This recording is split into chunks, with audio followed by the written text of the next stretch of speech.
Hey, thanks for listening to Dragon Wagon Radio. If you're enjoying this show, check out DragonWagonShop.com and get yourself some sweet merch while supporting your favorite indie podcast network. That's DragonWagonShop.com.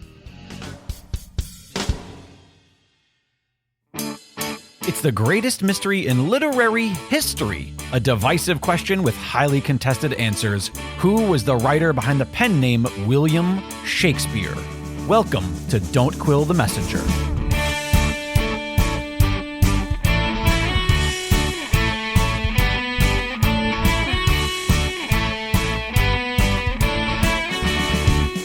Here's your host, Stephen Sable. Welcome back, fellow Quillers, to this very exciting episode that I have been so greatly looking forward to. My guest is an author, an editor, a coach, a mentor, and a teacher. Her name is Lee Michaels. Lee, welcome to Don't Quill the Messenger.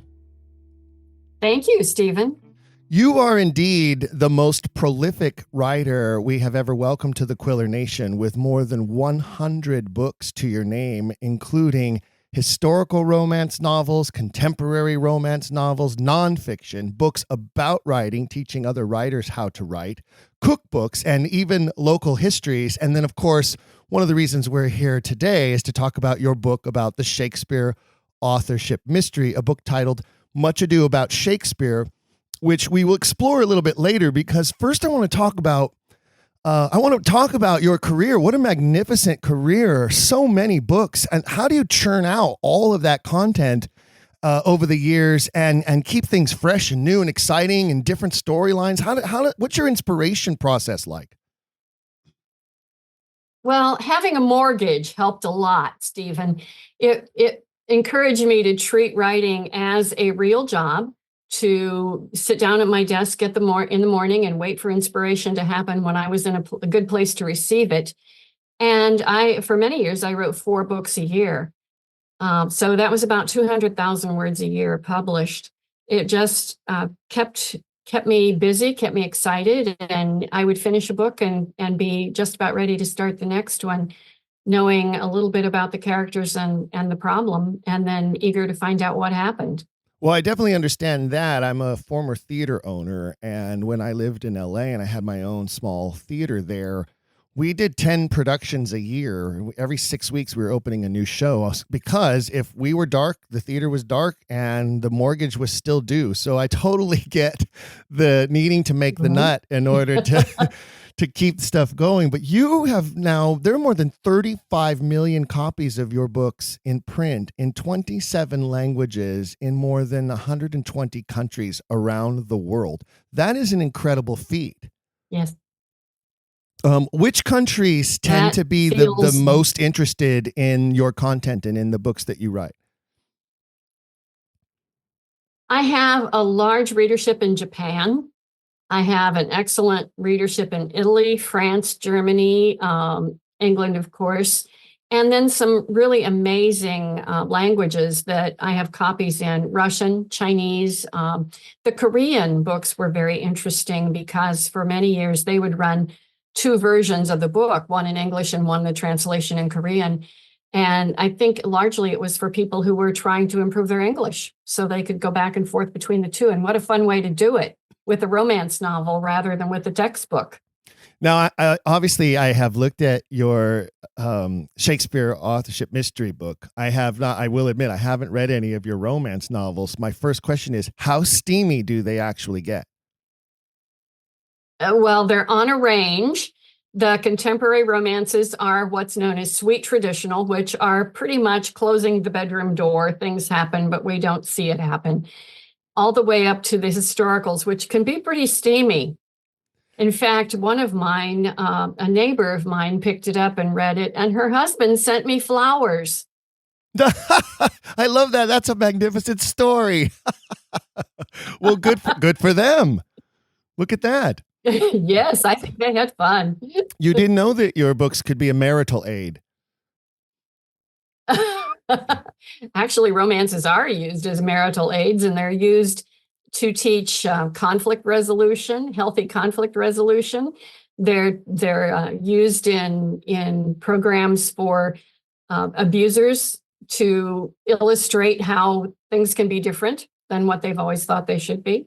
That's interesting because it's amazing. That's really incredibly interesting because I would have thought, and the next question that came to me I was going to ask you is, with all the bodice ripping, the old cliche, and the old world settings, when you do your historical pieces, how does that work out in today's modern world where, we deal with terms such as toxic masculinity and unwanted sexual advances and that kind of thing? Where is the fine line medium in there, in that sort of gray area? Well, many of the books that got the title of Bodice Rippers back in the 70s and the early 80s probably couldn't be published today, because they were toxic masculinity, they were abusive relationships, they were situations that the modern reader just can't quite see anymore. I think you'll find that today's historical romances feature characters who are pretty much liberal, liberated, and modern for their times. Yes, it's not a costume drama. They are real to the period of time. But as people go during that period of time, they tend to be a little more advanced, a little more willing to look at equality than perhaps was real in that time period. Now, you have quite a list of historical fiction works.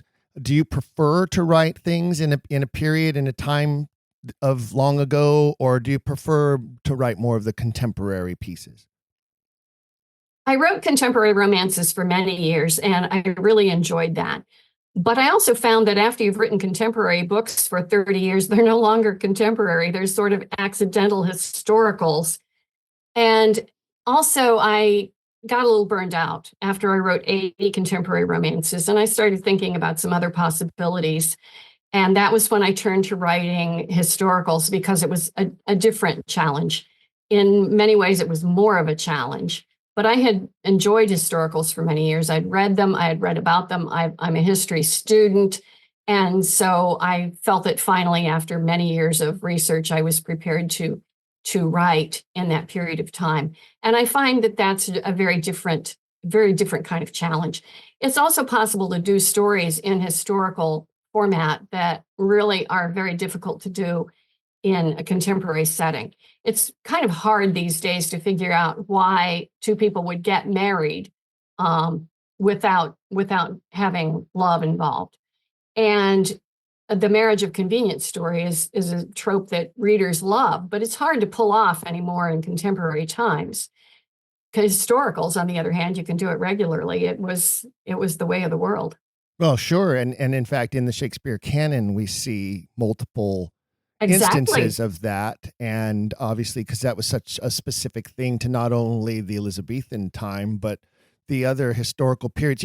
Shakespeare was a historical fiction writer. Technically, when you look at plays like Julius Caesar and even Romeo and Juliet, which is set approximately about 100 years before the current 16th century of his day.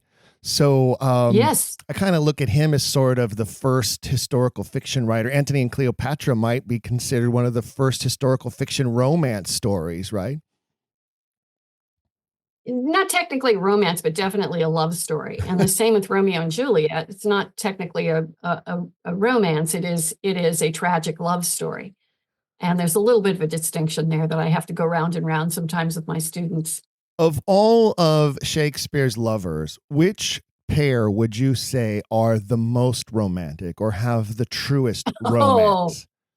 That's a really good question because, okay, I'm going to make a confession here. I'm not really a student of the Shakespeare plays. It's been a long time since I've read them. I'm much more intrigued by the author behind the work than I am by the work itself. Well, that doesn't surprise me, being a professional writer with the extent that you have to your career. It always amazes me when I talk to writers who are not interested in the Shakespeare authorship mystery or who are staunch Stratfordians.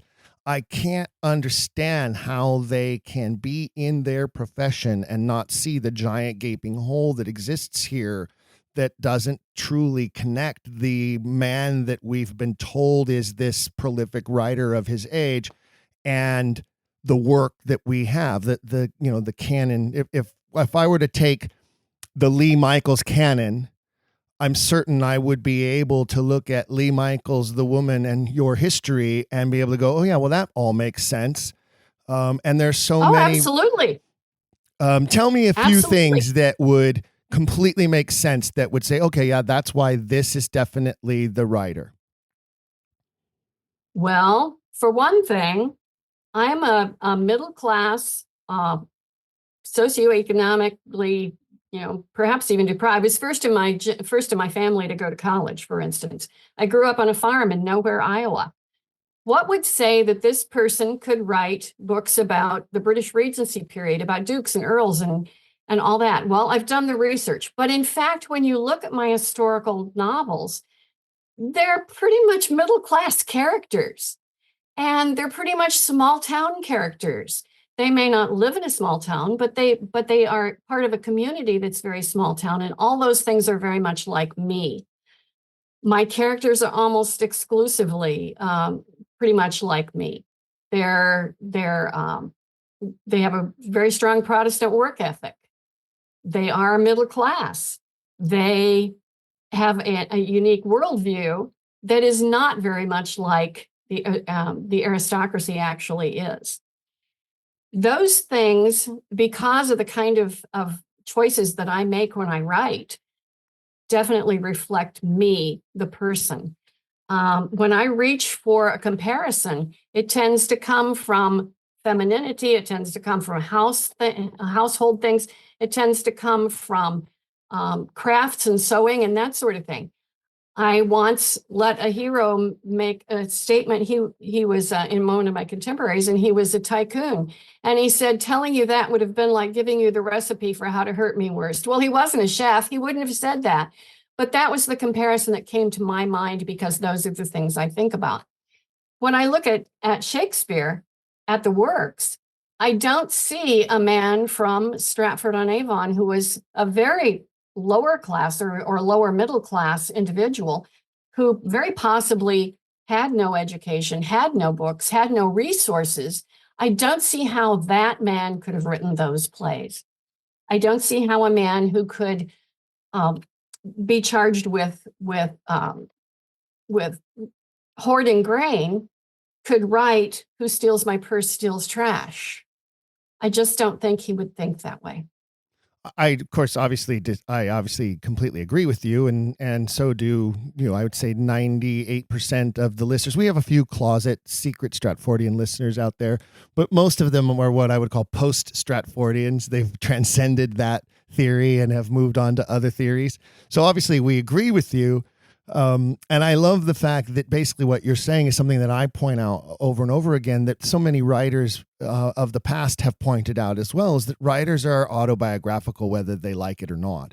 It's just impossible. Yes, whether not we to try to be or yourself. not, we are. I think so. I think you can't avoid it when you're writing, especially when you're writing fiction. Imagination is fueled by many things, but it is rooted in life experience. And I think that we see that when we study the works of all of the great writers of the world. I recently did an episode about J.R.R. Tolkien and his, sort of love-hate relationship with Shakespeare. And when you look at Tolkien's works, it is so informed by the life he led throughout history and the historical time period he lived in as well. I mean, especially, the world wars that are so prevalent in the books. So I'm totally alongside you. That's why I asked, like, what sort of hallmarks do you leave in your writing that are unavoidable, that connect to you? And I love that small town girl from a farm in Iowa continues to come out in some way through your work. In every way. 6 of your books have been named finalists in the Romance Writers of America Rita contest. Tell me something about that. What does that actually mean?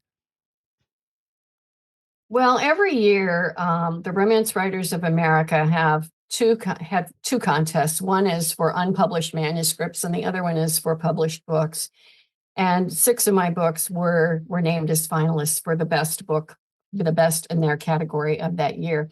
Typically, there would be 4 or 5 finalists each year. I'm always a bridesmaid, never a bride. I never got the big exotic gold statue, but I did get the renown of being a finalist. One year I had 2 finalists among the 5 that were named as the best books of the year. That's incredible. And when you look at the number of books that you've written, as you pointed out, 80 contemporary romance novels, I believe you said. Mm-hmm. And then, so that means that somewhere around 20 of your novels have been historical. Mm-hmm. And is that sort of the genre you're going to continue to move forward with, is more historical romance novels? It certainly is one of the most popular genres in the world right now. Yes, I like working in the historical period, and all of my historicals, though they're not a series that has to be read in order or anything, they are in a continuing world. So there are characters who pop up in each of the books. There are characters who wander from one book to another. And that is a lot of fun, to be building that community. And again, that's something about this small town Iowa farm girl, because my circle of friends is such that I want my characters to have that circle of friends too. That's interesting, because I would think that one of the most difficult aspects of writing a fictional piece is creating the characters that surround the main characters. It would seem to me that finding the main characters and knowing their story is not as difficult as, and when we look at Shakespeare's works, there's always, the main plot and then the subplot. It seemed to me like the subplots tend to be the most difficult aspect of making sure that they don't overshadow, but yet are telling a separate story, and those characters are fleshed out enough. But they're really utilities to the main story and the main characters. That seems to me like that would be the most challenging part. That is challenging, to create characters and to especially keep those characters under control so they don't try to take over, especially in romance. The secondary character, the best friend can be really snarky and fun and say pretty much anything. And the heroine or the hero can't always. They have to still be nice to people. So sometimes that secondary character can be more fun to write. They can be more fun for the reader, and they can basically just rise up and take over the book if the author isn't careful. Well, that happens in a lot of Shakespeare plays, where some of the servant characters are actually the more witty characters and the ones that we remember the most and are most fond of. Just recently come off of a production of Taming of the Shrew, and it's really Tranio, the servant, who has the bulk of the lines and really drives the subplot of the play, which threatens to overshadow Kate and Petruchio, who really aren't that large of roles and really don't have that many scenes on stage together. It's all the action that was going on around them that's most intriguing. But those characters create the world that the protagonists live in, and thus I think help bring the reader, in your case particularly, or in my case as a theater producer and director, bring the audience into that world. And if you don't have those people to help create that world, we don't seem to really care about the main characters then, do we? They're certainly not as textural if they aren't surrounded by other people, because we can see other aspects of them than we can with the main relationship. And that's true whether it's romance or it's mystery or any other literary fiction. It isn't just the person who's at the center of the plot. If we were only in that person's mind, if we were only hearing that person's thoughts, it would be a pretty tedious book. It's everything that's going on around them that adds texture to that plot and makes it compelling for the reader to continue. Now, are most of your books sort of a first person where we're hearing the voice of the main character through the book telling us their story? Or is there sort of an omniscient? I almost never use first person. Very rarely do I do anything in first person. Mine are close third person or deep point of view third person, which basically is the best compromise between a first person narrator where everything you read comes through the character's mind and a third person observer watching the action. So in close third person or deep POV third person, you're very much into exactly what that person is seeing and feeling, but you're not doing it in an I form. It's still a third person approach, but it's very deep and where you're only getting what that character sees and feels and observes and says. So and hears. When I'm teaching actors and I'm working on a play, I commonly ask the actors in a cast to find the storyteller character in the play. Because I believe that whether it's intended or not, there sort of always is some character who is privy to all of the action, or at least most of the action, in such a way that that character must be the character whose view we're learning the story from. In Hamlet, I always feel that it's actually Horatio, which is an easy one because at the end of the play, Hamlet says, "Go tell my story."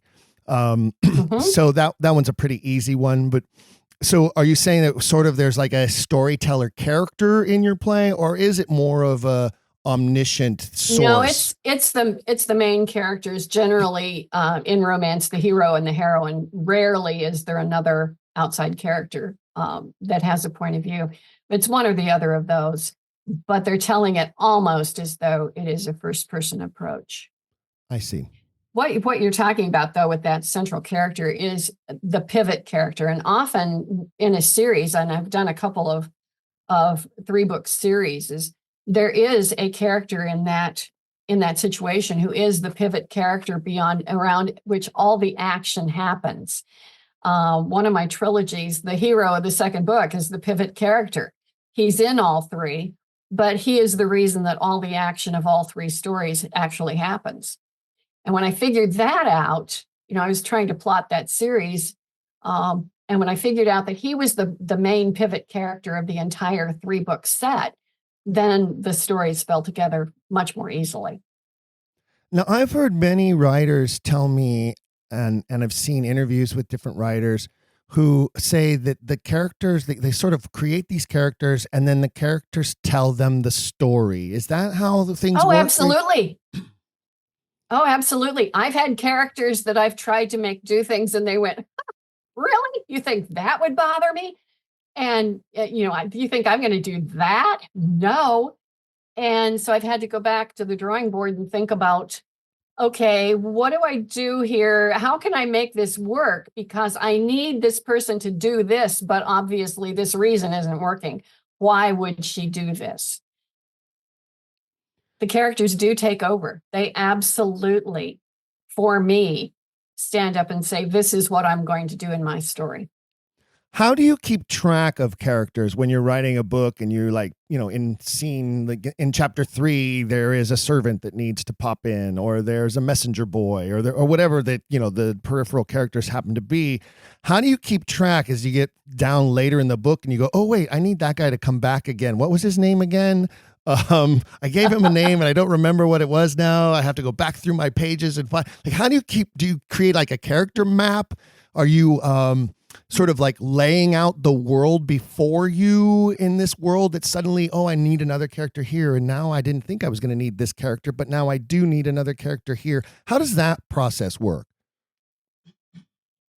Well, I spent my spring break going through all of my historicals, making a comprehensive list of every person, place, and thing that was named, where they all lived, drawing the map of the London neighborhood so I know whose neighbor is whose, all that sort of thing. I should have been doing it all along. And now, as I'm writing another book, I'm being more careful to keep a list of who's who and who's popping back in and which characters I'm reusing and all that sort of thing. But I actually do have a spreadsheet now of all the characters and exactly which books they appear in so that I can go search them out for details if I need to. And I did that after I had a major character who is in all of the books. And I discovered in early on, I had made her very tall and then I had made her short and then I had made her tall again. So I have to be very, very careful about that to be consistent. And this should help. That's kind of funny. So she suddenly just shrank somewhere along the line. Yeah, she shrank. Well, I'm saying that the person who observed and said that she was very short must have been a giant himself. And so therefore it's all consistent anyway. Consistency is the hobgoblins of little minds at any rate. So that's a really fun story. That's very interesting. So, and then one of the things I was going to ask you is how many recurring characters do you have, and what kind of flow through lines are there in your books, if any? And it sounds like, Shakespeare has more than 240 speaking characters in the 37 plays. There are, hundreds more characters that don't say any lines. So, they're basically, in opera, they call them supernumeraries, right? Extra numbers. Right. So they're literally walking scenery. But but more than 200 speaking characters. Some of them come back in plays. Some of them don't ever get seen again. Some of them, when they come back, when Falstaff comes back in Merry Wives of Windsor, he's not quite the same Falstaff that we see in the Henry IVs. Margaret, you should have had a spreadsheet. I'm wondering, it always made me wonder, how did he keep track of all these characters? Did he have a list somewhere? Why can't we find that piece of paper? So that's why I was curious, how many characters would you say you have invented? Oh my goodness. Well, there's an average of maybe half a dozen really important characters in each book, and probably 20 that are speaking parts that have names and have some context or a bit of backstory. So you take that times 100 books, there's a lot. That's an entire universe. It is. When they talk about world building, they aren't kidding. And how many in my historicals, there's one character who walks through all of them, and that is my elderly gossip, who could be played by Maggie Smith quite easily. And she's called Lady Stone, and she is the self-described most notorious gossip in London, except she isn't really. She's more of a fairy godmother. She just likes being known as a gossip and as a Herod. And so is that sort of her subterfuge? Like that is her subterfuge. I can do all She's these good works under the radar. Sure. Yeah, behind the scenes, yes. But everybody's afraid of her because she's such a gossip. That's an interesting character choice, and that intrigues me. And it's funny that you would say so. When you say Maggie Smith could play her, do you have other characters that you have created that you think to yourself, well, if this ever were to become a film, this is the actor, this is the actress? Like, do you play with ideal casting in your head sometimes? I don't, other than I hear Maggie Smith's voice when Lady Stone speaks. Have you ever written to her or sent her anything? Send her a copy of some of your books? I haven't, no, and I should. You absolutely should. I mean, what can it hurt? You can't lose.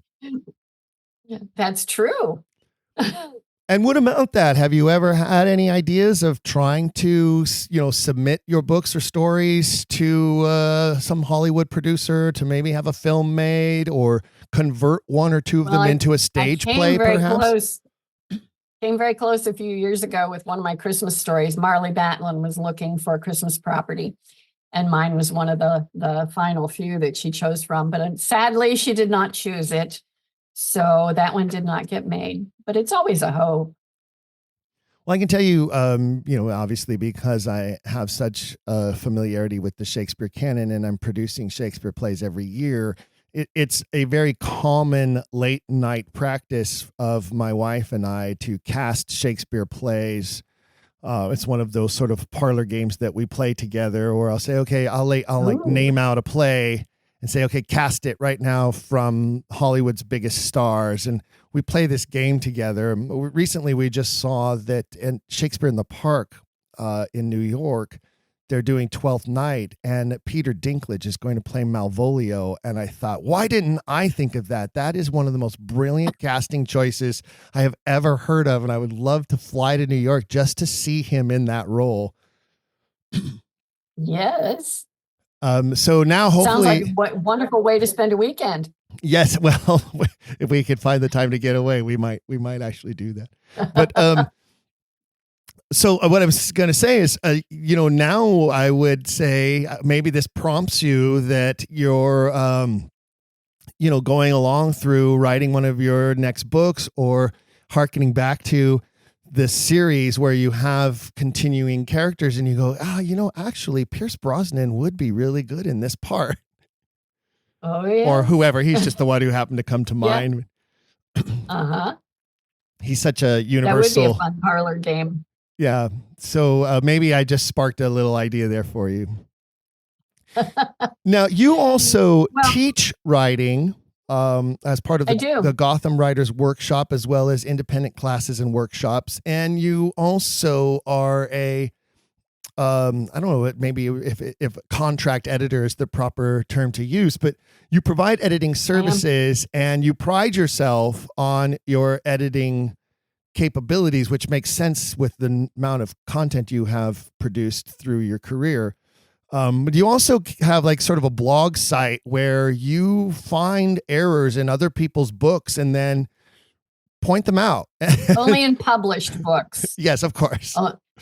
Yes, only in published books. If it's published, it's fair game. I never comment about student work or editing work because those things are still works in progress. Sure. And a published work, you would think, has made it through the eyes of several editors, and somehow, some way, all of those eyes missed the typo on this page or the missing word on that page or whatever the case might be, right? Yeah, we all have missing words and typos, and I don't worry too much about those. But where I get a little bent out of shape is when history is off, when somebody has, refers to the interstate 20 years before it was built, or puts the St. Louis Gateway Arch gleaming in the sunshine, in the 40s or 50s, and it wasn't built until the late 60s. Or they misuse words like wrought iron and call it rod iron instead, and things like that. That particular one was from a Big Five publisher. That's hilarious. That's like one of those like for all intensive purposes, right? Exactly. Which always drives me crazy when I hear that from somebody like, really? Please, you've got to do your research. Yeah. And it happens because people go by what they hear, and they thought they heard intensive purposes. And in fact, what they heard was wrong. So they didn't go look it up. That's why writers need editors. If you don't know that something's wrong or have a suspicion that it might be wrong, you have no reason to go look it up. So you write about a car's shock absorbers instead of absorbers and all kinds of things like that. Even worse is when we have a character who is supposed to have a particular set of expertise, like a nurse talking about how she's dealing with a tremendous bout of stomach flu in her little town.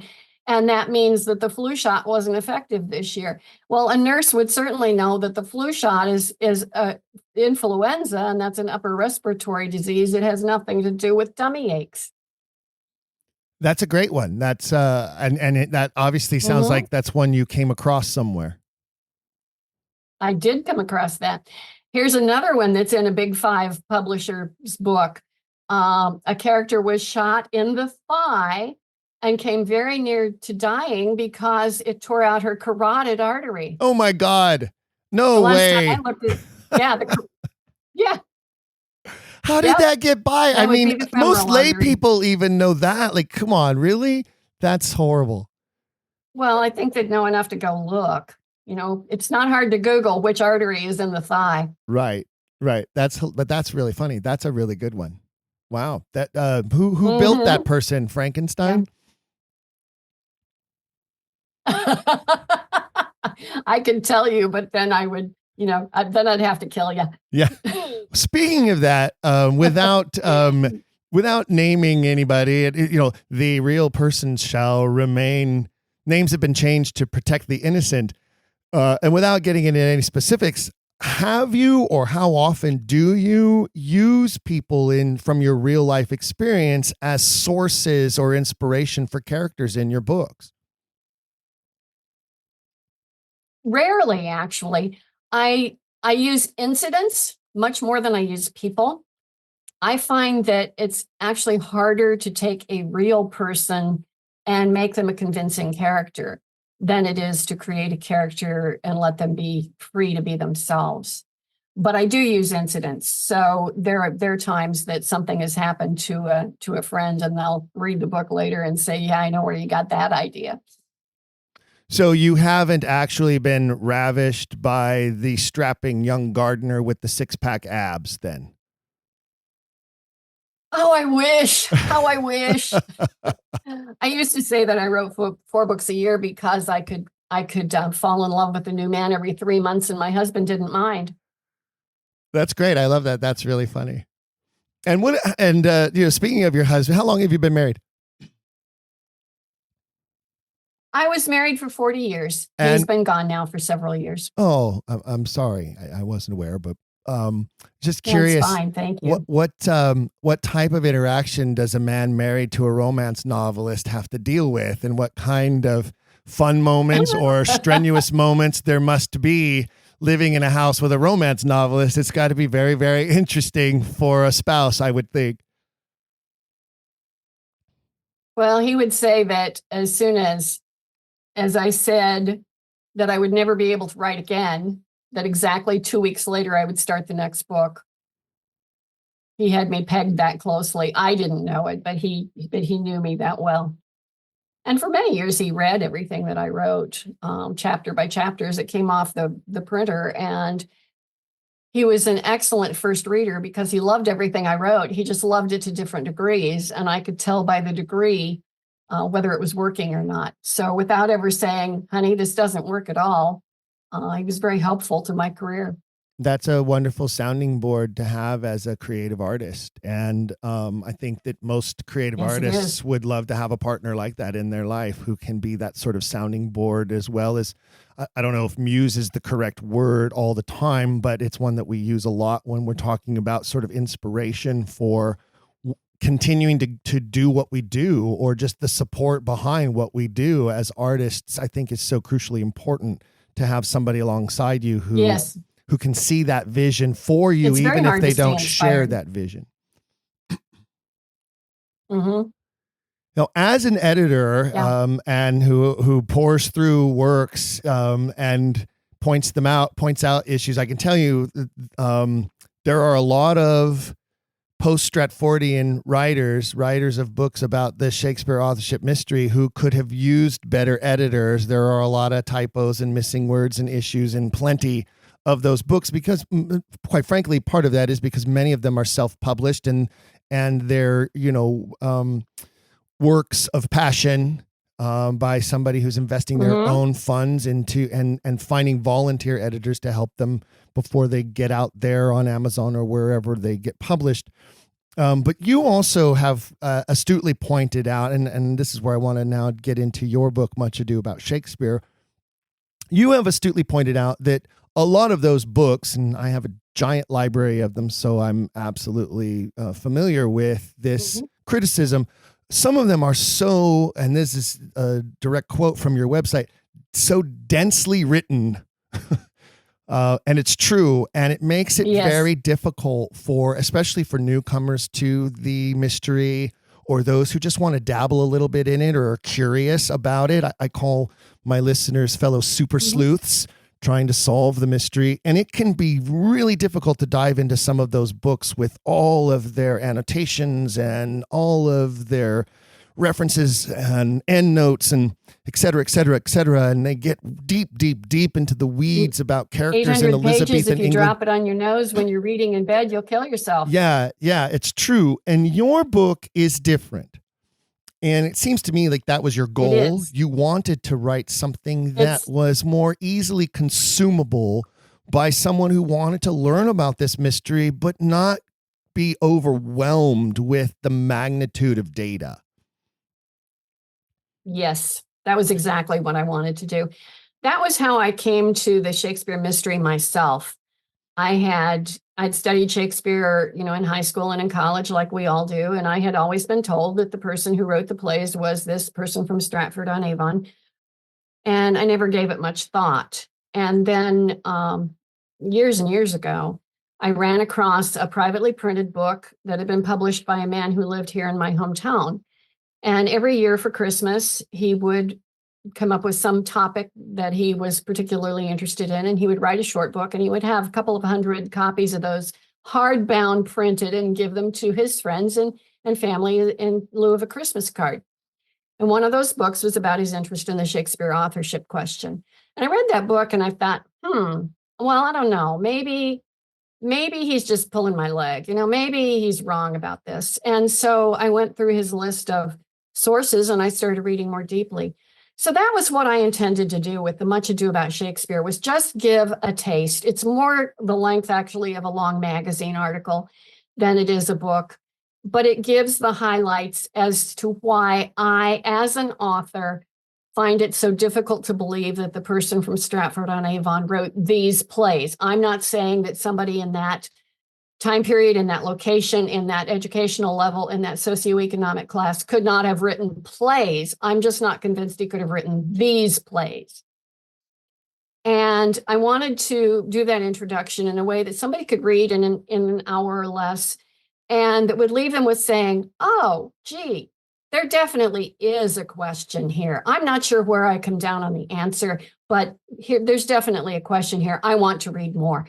That was my goal with Much Ado About Shakespeare.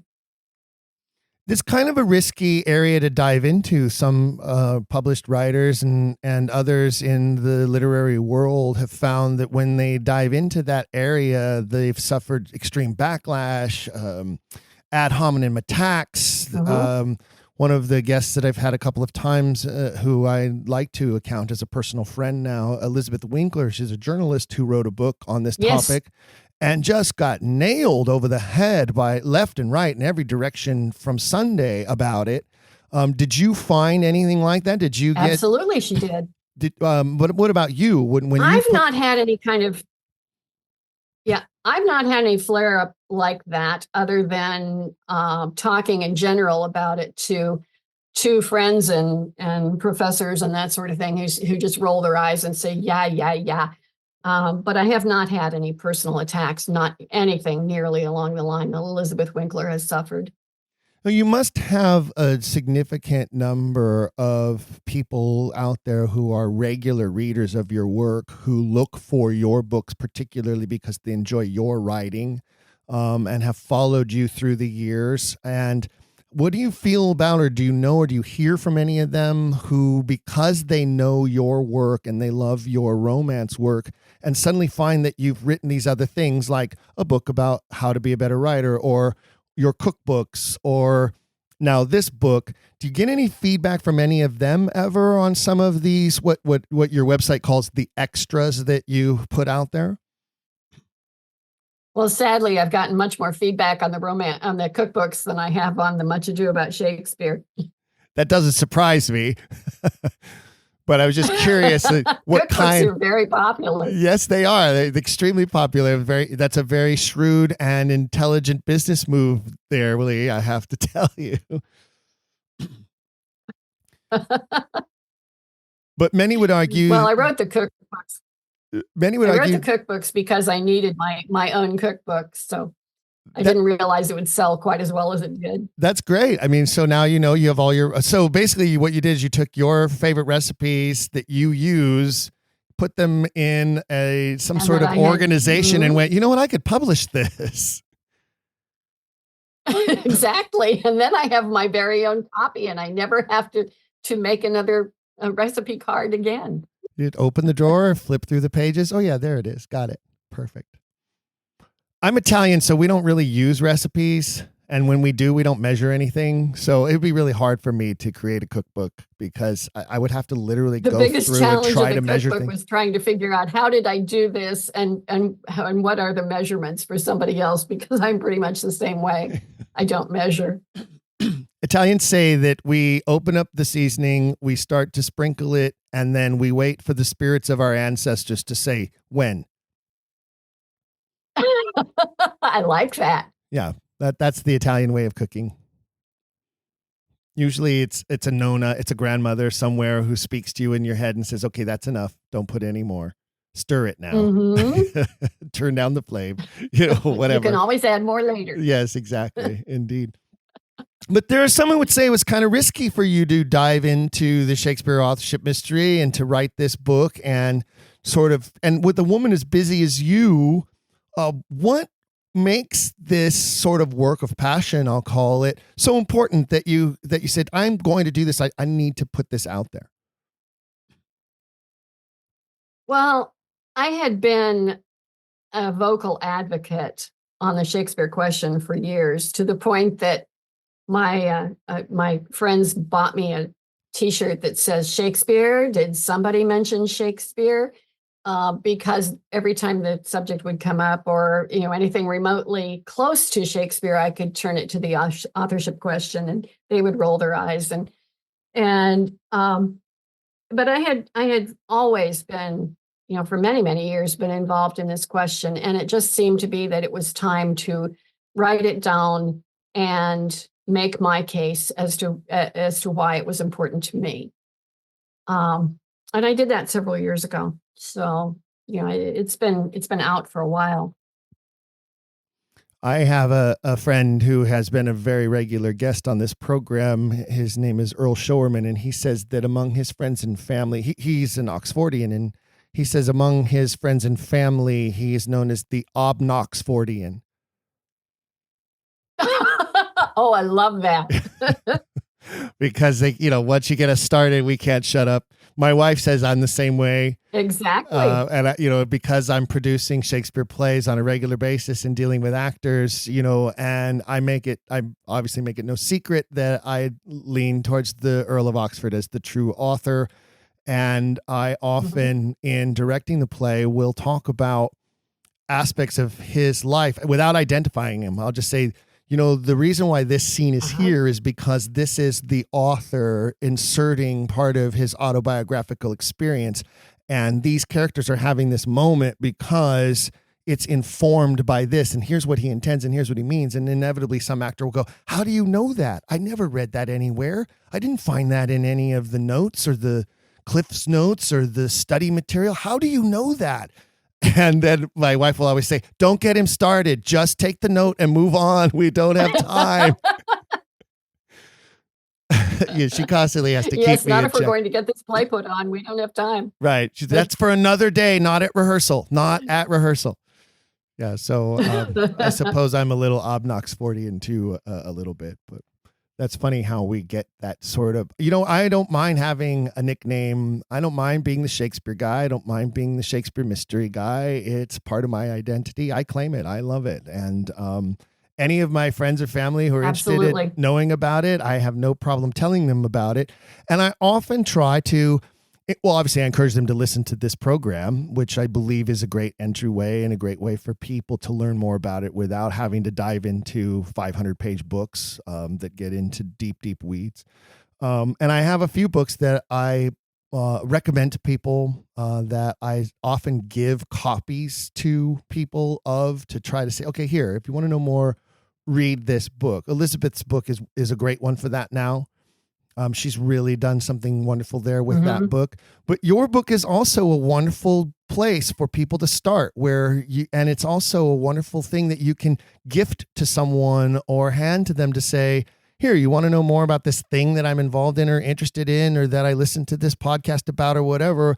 You can, and I'm telling you, Quiller Nation, this is the recommendation. You can get Lee's book and you can use that as a means to help explain your obsession with this mystery. You can hand it to people, and as she says, it's a 1-hour read. It's about 10,000 words, I think, Lee, somewhere around there. Mm-hmm. Yeah, it's about 10,000 words. And as she says, it will just maybe intrigue them a little more, answer some of their initial questions about why this is important. And it comes from the view of a writer who is saying, like so many other writers, it's more difficult to say to somebody, well, Walt Whitman had his doubts and Mark Twain had his doubts, and some of these, stodgy writers from the previous centuries aren't as easy a sell. But when you have a contemporary writer like Lee, who then when they go to your website or they look you up and they see this, expansive amount of work that you've done, it maybe is an easier sell for people to go, here, read this and see what you think. And then maybe they dive into some of the deeper stuff. That's my goal. Well, I think that they will dive into the deeper stuff and at least never again take that unthinking approach of this is who the author was that academia would like to push down our throats. Well, I think you're succeeding at that goal. And it's one of the reasons why when I found your book, I wanted to talk to you and get you on the program. I'm also just, I will admit, I do have an unfinished novel sitting around waiting for me to get to it. I have about 24 chapters written. It's a big historical fiction piece. What's your genre? It's fantasy fiction, but medieval style. Cool. Yeah, so it's fantasy, historical, part fantasy. It's a mythical. It's very much like a Middle Earth type of a thing, in that it's a mythical world. I don't have dragons and elves and magic and all of that because I didn't want to go that far into the fantasy realm. It wasn't my point. But it is a mythical world. But it's set in basically what would be a medieval historical period. Yeah. Sounds lovely. I started it. I don't even want to say to date myself, but I started it. I was like 19 or 20 years old when I started writing it, and was voracious and like writing and scribbling by hand, scribbling it out by hand on yellow legal pads. Yes. And then transferring it back then, because I'm older than people think I am, typing it out on an old manual typewriter on erasable bond paper. And I still have those pages, which then I eventually was able to scan into a computer with the CR translator, and of course some of the words come out jarbled and so then cleaning it all up. I have about 10 chapters cleaned now. And the rest is just waiting for me. But I did feel like at the time the characters were telling me their story. And I did have to, at some point, start a character tree, sort of like a family tree of these characters and how they connected to each other and where they related and which chapters they appeared in. Because I'd find myself going back and going, what was that guy's name? Oh, God, wait a minute. The sergeant at arms. Yes, how long has it been since I had that point, since I brought that character in? Right. So that's some of the reasons why some of the questions I had for you about that, because quite honestly, I was sort of like picking your brain as a potential student of a master of writing, because I do want to finish it someday and get it out there. I think I can, and I have the means to do so, even if I'm just self-publishing. It's a popular genre, and it's something that readers of fantasy are voracious readers. So it's time to get it done and get it out. You're right. It is. In all my spare time. Because the next question I would ask you is... In all your spare time, because you must have at least 2 minutes a day. You mentioned you were writing a new book every 3 months. So I know the timeline to create a new book is 3 months, but that doesn't share how many hours it requires to finish a book. Do you have an estimate on that? Well, those were the contemporaries that I was writing, and they were about 50 to 55,000 words each. So they were a fairly short book, usually about 10 chapters. And I would do a couple of weeks of research and thinking. I would write, and writing was my full-time job. Everything else that I was doing was on weekends and evenings. So I would spend my basically 8-hour day at my computer, and I would have a goal of writing 2 chapters a week. So in 5 to 6 weeks, I would have a first draft, and then I would let it rest for a while. I would go back and do a thorough revision, and I would send that to my editor.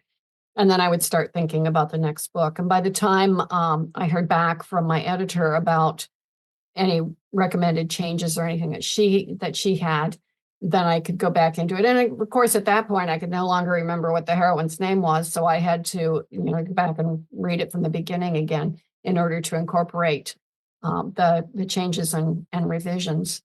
and then it would be on to the next one. Now, I've produced and directed more than 170 theatrical productions. And I can tell you, and I openly and honestly admit, not all of them were the best, and not all of them were better than the last one. It's impossible to do when you're churning out that kind of content. And especially for a theater producer director, sometimes it's about the quality of the cast that you have available. So you're very dependent on the collaborative talent. So sometimes it's just circumstances. Yeah. So obviously in more than 100 books, you have those that you probably went, wasn't my best work, but it's out there, it's done. I'm moving on to the next thing. But what about the ones that you were like, that you're so attached to? Like, if you had to give us your greatest hits, like, could you tell us a little bit about that? Obviously the ones that you've been working on most recently, where you have a continuing character and trilogies happening, probably I would think are up there, because why bring back characters if you're not, attached to them in some way? But do you have, like, here are the ones that you should really go look for and start with as the Lee Michaels collection? My favorite one of the contemporaries is called Backwards Honeymoon. And it is a runaway bride caper book. And you can say that I worked on that book for a couple of years trying to figure out why my runaway bride would run away. And you could say that I woke up one morning knowing exactly who she was, who he was, what the circumstances were, where they started, where they ended, how it all worked together. And I wrote that book in 17 days.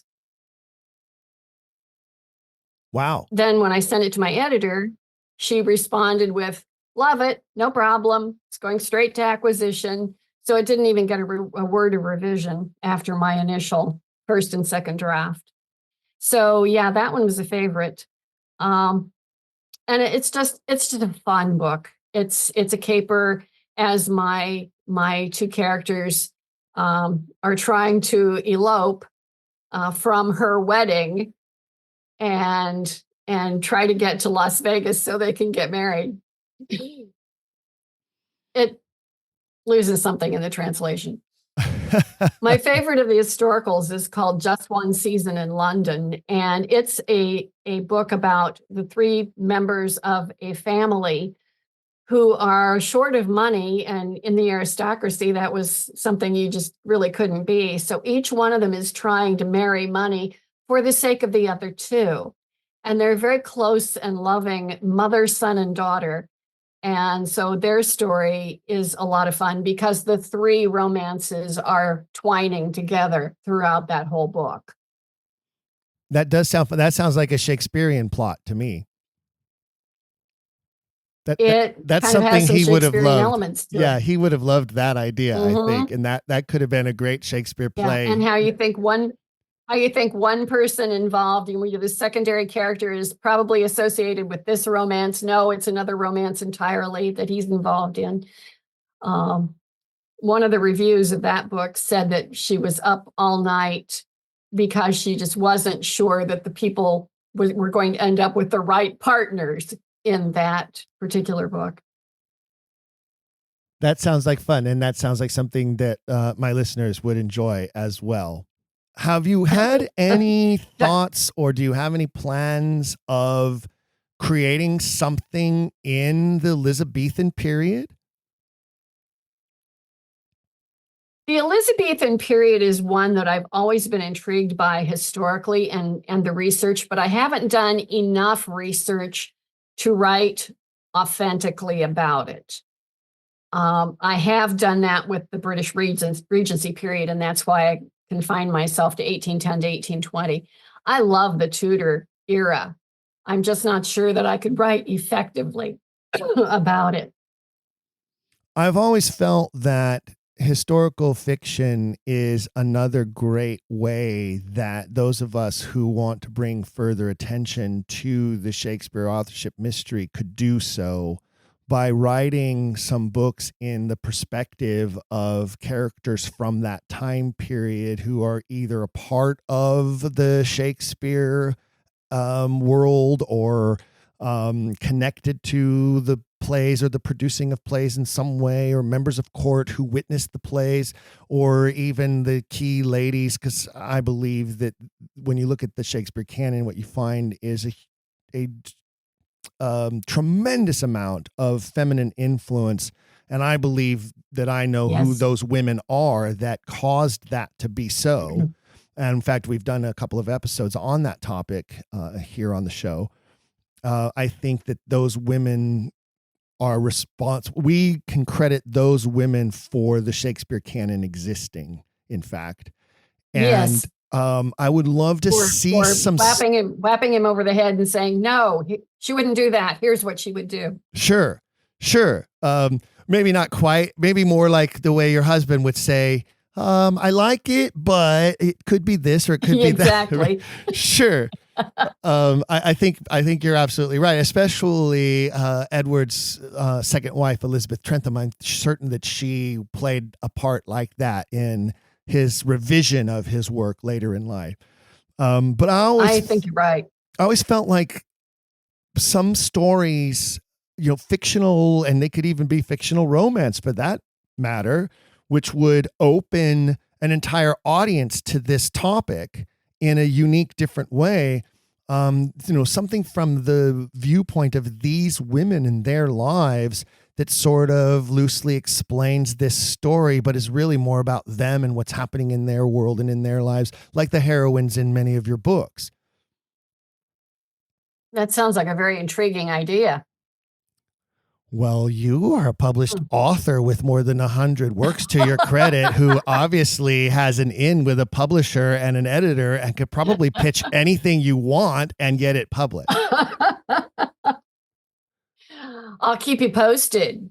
Okay. And, that leads me to my next question. So it doesn't sound like ever in your history you ever had an editor or a publisher knocking on your door or ringing your phone going, where's the next book? Give me the next book. What are you waiting for? Sounds like you've been producing material that you never had any of those pressures. Is that fair to say?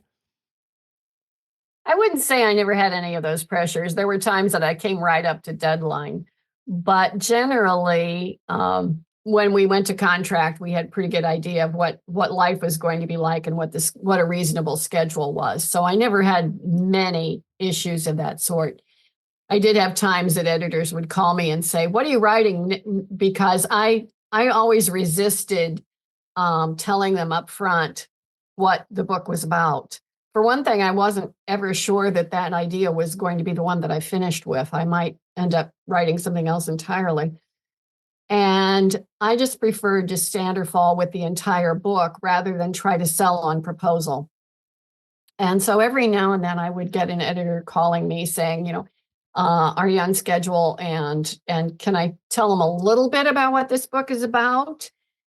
And so I would give her maybe a tagline, and that would be the extent of what the editor knew until the manuscript was in her hands. You keep your cards very close to your vest, apparently. I do. And that's why I have wonderful stories about one editor who hit the end of chapter 7 in one of my books and let out a shriek, and everybody came running to her office, and she said, you'll never believe what Lee did this time. And they listened and said, well, do you believe it? And she said, yeah, I do. I believe it. She pulled it off. That's fun. What was the title of that book? That is fun. That one's called Family Secrets. Okay. Well, there you have it. Secrets are always good. Look at Shakespeare. He loved having characters who were hiding secrets, including their identity regularly. Right. I do a seminar on characters who keep secrets, point of view characters who don't tell everything they know, and how to pull that off in a way that is believable to the reader and plausible and doesn't end up with the book banging into a wall. So I want to get back because I do this all the time, and my listeners will write to me and send me, I don't want to say they send me hate mail because that's not true, but they'll send me, criticism email once in a while saying, you asked a question and then you guys got on a tangent and you never let the guest answer the question, or you never got back to it. You said you're going to get back to it in the episode and then you never got back to it. And it's true. I mean, it's very stream of consciousness, the conversational style of this program. And sometimes I forget to return to something, or we talk about a topic and I'll say, well, let's talk about that later because I really want to hear this first. And then I forget to go back to it. But I asked you a question earlier about which of Shakespeare's lovers did you feel had the best romance or were the most romantic? And you said that you're not as familiar with maybe the whole 37 play canon, but certainly like the most prominent couples from the canon. And I want to press you for an answer about that on that topic. Well, I don't think that Kate and Petruchio actually had a very peaceful marriage, but I'm sure it was fun. That's interesting that you would go to them, especially my wife and I just played those roles in our season this summer. And I've always argued that they have a real and genuine romance. And yes, I doubt that it was a peaceful marriage, but certainly it's fun. They learn how to have fun together, and that's demonstrated very clearly in the scene on the road where there's an essential balance between those characters. One isn't a shrinking violet, or, a lot of times if you have one character who's very strong and outspoken and the other one is not, it comes across as a bullying situation. But if the characters are both equally peaceful or equally outspoken, they would fight, they'd fight every day, but that's their entertainment. And I feel like when you look at the canon, Beatrice and Benedict are sort of the more refined, more mature version of Kate and Petruchio in a lot of ways. And yeah. I think you could date those plays that way too. I think there's a lot of ways that you can date the Shakespeare canon by looking at the character development and going, okay, this character was obviously a prototype for later character to come, or this relationship is a prototype for a later relationship to come. And I always felt like there could be, here's another one I'm going to throw at you. So what would it look like in the lives of Beatrice and Benedict after the play Much Ado About Nothing ends and they're now married? And what happens next for that couple, that romance? Because I do believe it's a genuine, true romance that they have. They intrigue each other physically. They intrigue each other mentally. They both show in the play areas of extreme sensitive vulnerability. They lean to each other and upon each other in a time of conflict that is very severe, but ends up being much less of, obviously much ado than it really is. And I always wondered, what would their lives look like together? And I wonder if anyone has ever taken a Shakespearean couple and written a romance novel using those characters as the basis after the play was over and telling us more of their story. Is that a crazy idea? I think you could do that easier with Kate and Petruchio than you could with Benedict and Beatrice, because I think Benedict and Beatrice would probably end up being a fairly peaceful relationship and supportive and warm, and certainly with its troubles from time to time as life goes on. But overall, I think they have a very strong foundation and would solve those problems with fair ease. Kate and Petruchio, I could see them getting themselves into more trouble and coming up with additional conflicts. And that's what the book would really need, would be an additional conflict, so that you're not just showing, oh, isn't this wonderful, how they're having coffee and they're going for walks and they're playing with the dog and all that good stuff that makes life wonderful, but isn't very exciting in a book. It's romantic, but it's not romance novel. Is that what you're saying? Exactly. Yeah. Without conflict and tension, there is not a romance novel. Well, maybe Beatrice continues her matchmaking, meddling into other people's lives. And maybe Benedict realizes that there's a part of the bachelor life that he still misses, and he wants to continue to carouse with his friends and not get the title of being, the whipped husband now, and that's the source of conflict. Well, that's a possibility, or it's possible that they can just be the framework characters, and that the story is really about the people who are being matched up, and the people who are, the bachelors that she's matching people to that maybe didn't want to stop being bachelors. And they turn to him as the sage with wisdom on how to remain a bachelor and stay away from marriage. And how to keep her under control. Tell your wife to stay out of my life. That's funny. Exactly. We could write that book, Stephen. I think we could. I think we just put together a pretty good outline. Can we pitch that to your editor? What do you think that your editor would say?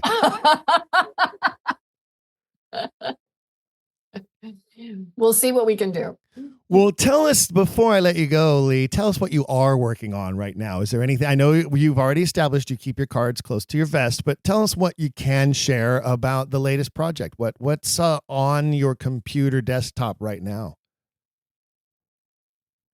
I'm working on another historical set in 1818. And it is a case where my couple has been almost forced to marry by her father because of some debts in his family, and he's marrying off his daughter, trying to establish his future family as part of the aristocracy. And it's called A Marriage is Announced, and I'm about maybe 2/3 of the way through it, and I really need to figure out how I'm going to get from here to the end, because I'm not absolutely certain what happens in the rest of this book, which makes it exciting for me, but is a bit of a tightrope at the same time. So he's sort of the Aegeus character from A Midsummer Night's Dream, forcing Hermia to marry Demetrius against her will, type of a thing. Something like that, yes. Everything is Shakespeare context for me. Sorry, it's the way my brain works. He kind of lives in my head all the time. Well, he was such an originator of all of our modern literature that everything is Shakespeare context.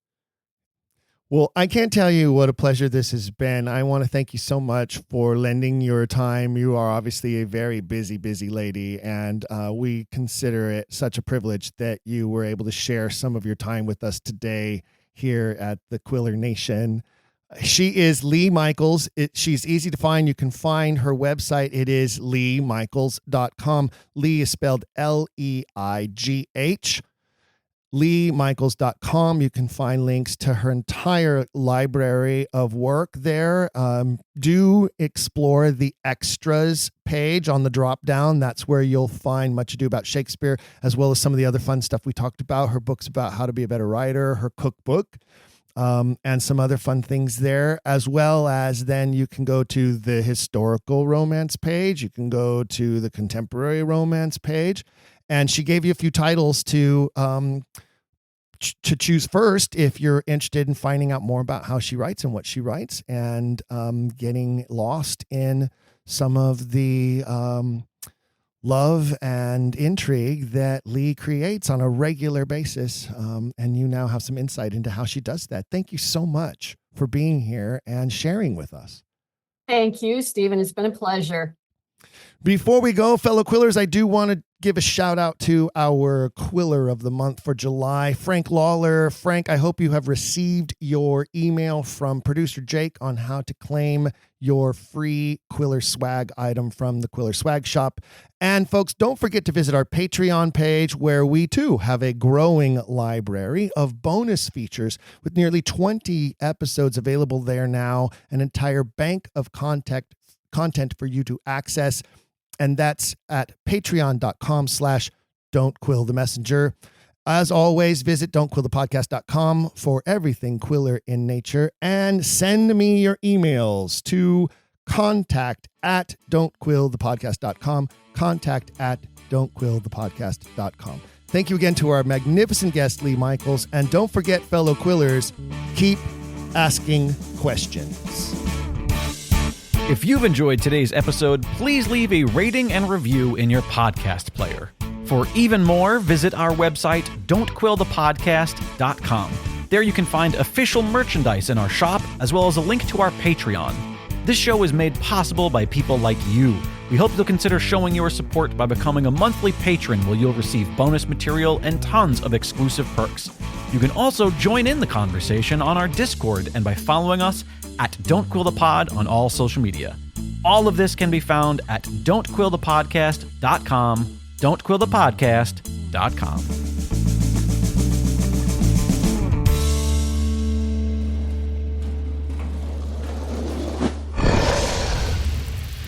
It's Dragon Wagon.